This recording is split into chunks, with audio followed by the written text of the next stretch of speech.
Bună, fetelor! Sunt Bianca Popa și dacă v-ați întrebat vreodată ce facem la cursurile mele și care este logica din spatele procesului de învățare, ați nimerit unde trebuie. În acest videoclip vă voi da câteva detalii despre ziua 1 a cursului The Basic.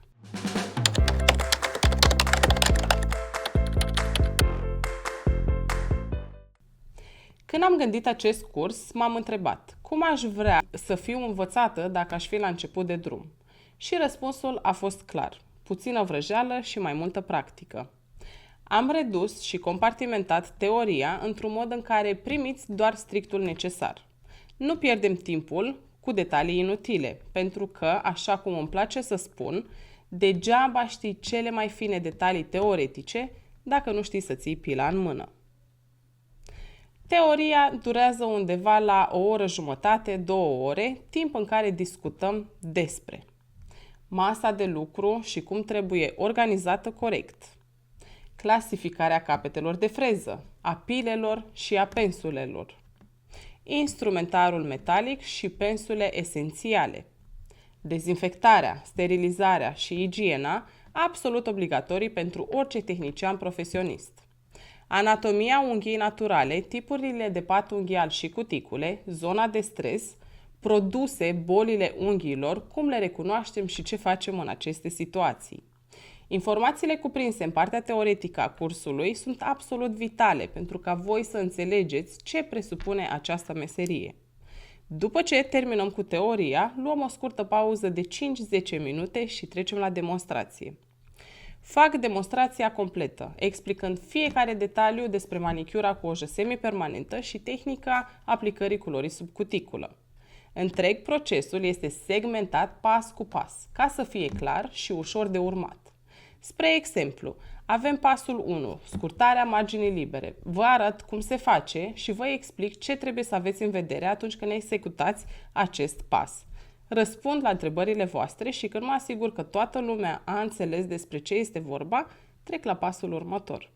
În prima zi lucrăm pe propria mână, dar nu din lipsă de modele, ci pentru că eu consider că asta este cea mai bună metodă de a învăța atunci când ești începătoare. Când lucrezi pe propria mână, simți mai bine câtă presiune aplici cu freza, cât de adânc intri cu forfecuța atunci când tai cuticula, cum folosești pusherul fără să rănești și așa mai departe. Această experiență pe propria mână pregătește terenul pentru ziua a doua, atunci când veți lucra pe modele. După demonstrație, urmează rândul vostru să practicați.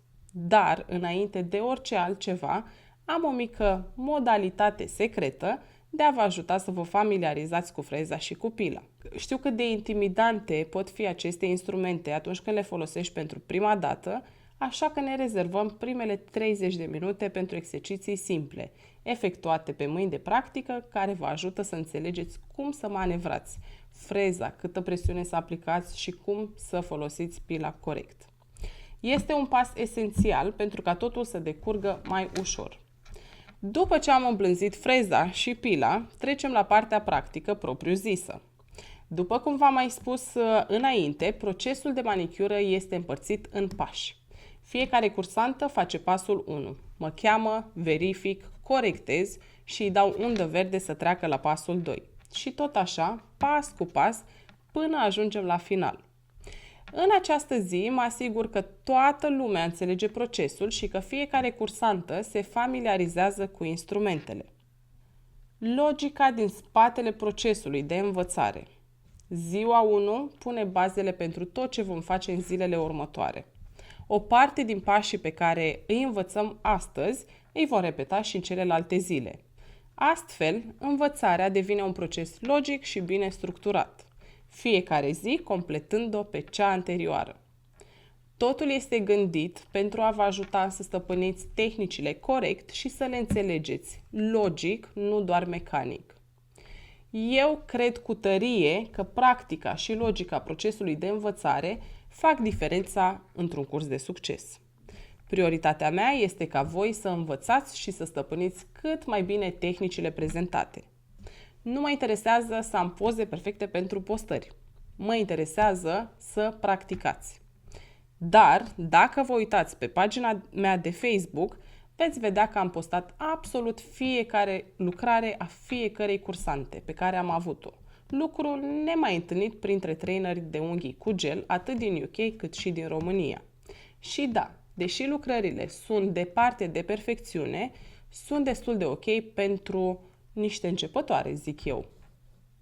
Cam atât despre ziua 1 a cursului The Basic. Aș vrea să aud în comentarii ce părere aveți despre procesul de învățare, iar dacă doriți mai multe detalii sau vreți să vă înscrieți la următorul curs, nu ezitați să-mi scrieți oricând pe paginile de socializare. Găsiți linkurile în descriere. Vă pup!